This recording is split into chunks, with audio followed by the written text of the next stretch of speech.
some progress, incremental as it is, obviously better than no progress at all. But when you take a look at goals set by the likes of the 30% Club globally, here in Australia, we've managed to stay above 30% for some time now. Why is the progress being made in the tech sector so much slower than across broader corporate roles? Yeah, I think you have to, look at the problem statement from a truly end-to-end perspective. We haven't seen in the last decade the talent at all levels of organizations that's needed to be able to feed, I think, some of those senior recruitment and high-level positions. And I think what we're starting to see now is a broad awareness of that need. And we are starting to, I think, very intentionally create programs in tech around making sure that there's a true end-to-end pipeline so that, certainly women and people of colour can have a fair opportunity to be considered for those opportunities. What are the barriers that still exist, though?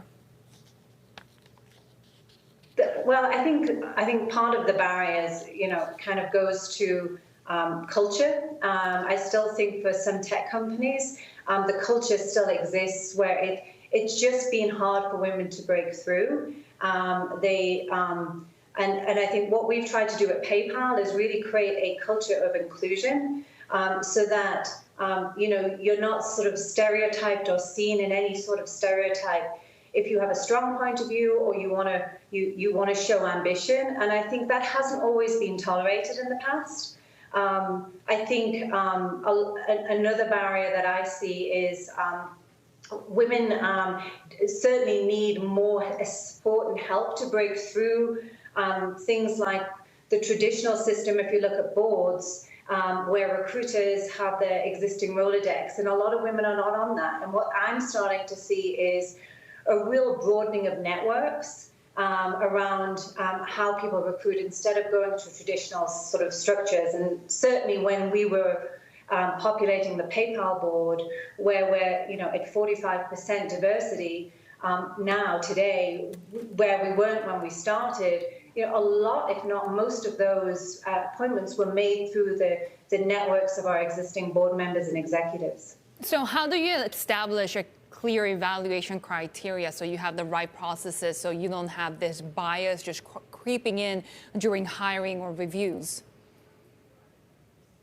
Yes, so I think it's a couple of things. I think one is women need to feel supported, but they also need managers who know how to support. So a lot of talk is being given around unconscious bias. Certainly at PayPal, we looked at that even broader, and we said, what's conscious inclusion look like?